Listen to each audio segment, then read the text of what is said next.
Hello, my lovely English learners. Welcome to the fifth and the final part of this English lesson series. You have already mastered 40 smart English phrases for everyday conversations. If you haven't watched the previous 4 parts, there's a link in the description or the top right-hand corner. Watch all the lessons in this series to make sure your English is fluent and confident. Today, I have 10 more smart English expressions that you generally come across in movies and web series. I have carefully picked these phrases so you could start using them right away to improve your English and sound smarter in English. Sounds interesting? Let's get started. If you are new to this channel, like, subscribe, and click the bell icon so you don't miss any of my English lessons. The first phrase I have for you is, we got our wires crossed. Sometimes we misunderstand a piece of information and get confused. We got our wires crossed means to develop a misunderstanding or to be confused about something. In short, it means to mix up things. I am sorry for bringing you the wrong order. It seems we got our wires crossed. I think Lucy and Ryan's fight is just because they got their wires crossed. Now it's your turn. Try making sentences with these new English phrases. It would give you a good practice and help you remember these smart phrases better. I would love reading your comments. Next up I have, it's not my place to say that. At times you are not in a position to take a decision because you don't have the authority to do so. It's not my place means I don't have the authority, or it's above my level to clear it, or it could mean you don't have the right to do it. It's generally used in a negative sense. Here are some examples. It's not my place to say this, but you could make better money if you change your job. I'm just trying to help, and it's not my place to say this. You need to discipline your kids. The next phrase I have is, why don't you fill me in? Fill me in.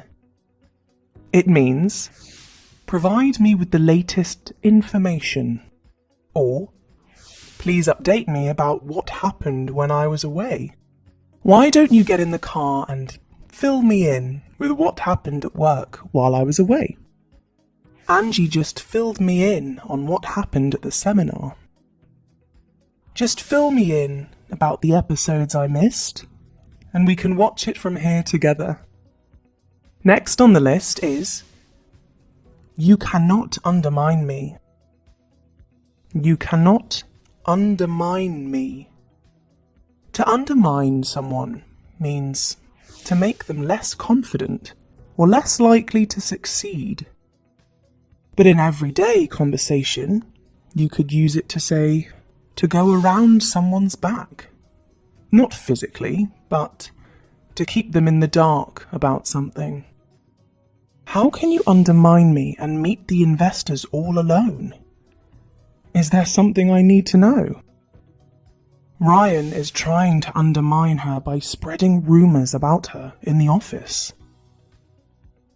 If you don't stop nitpicking children, you can seriously undermine their confidence. Remember the phrase, stop nitpicking. I had covered it in part 2 of this lesson series.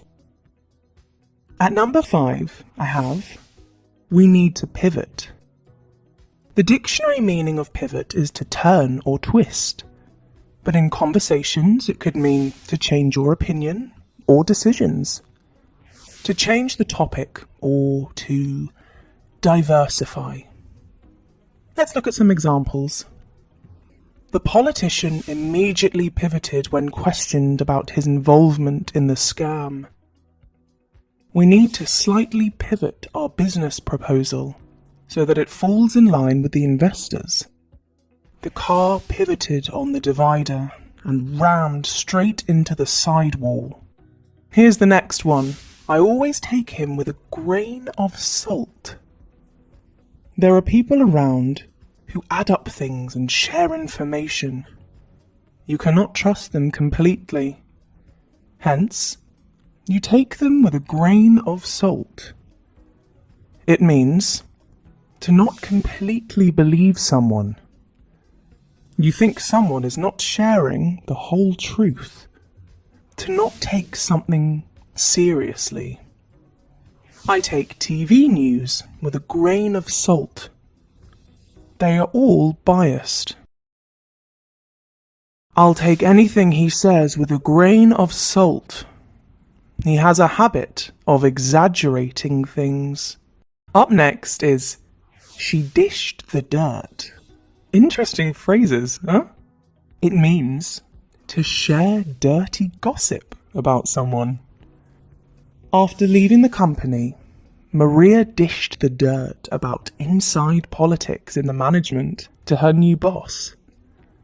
Well, it's not an ethical practice to do that. Here's another interesting phrase. I heard it from the horse's mouth. When you hear something from the horse's mouth, you hear something from the original source. It means you hear it from an important person who's in charge of making decisions. The company is planning to introduce a pay cut. I heard it from the horse's mouth. Next up is, get it off your chest. Sometimes we keep some information to ourselves, and that makes us upset, or we start to worry a lot. You could use this phrase to advise someone to share something that is worrying and upsetting. Get it off your chest. You have been ignoring me lately. Is there something you'd like to get off your chest? I have to get this off my chest. I'm tired of your rudeness to me. Last but not least, I will answer the question that wasn't asked. Sometimes people are hesitant or shy to ask a direct question. Instead, they will ask you an indirect question. This phrase means, I will be direct and transparent.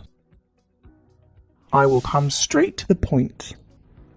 Or it simply means be straightforward. Don't hesitate.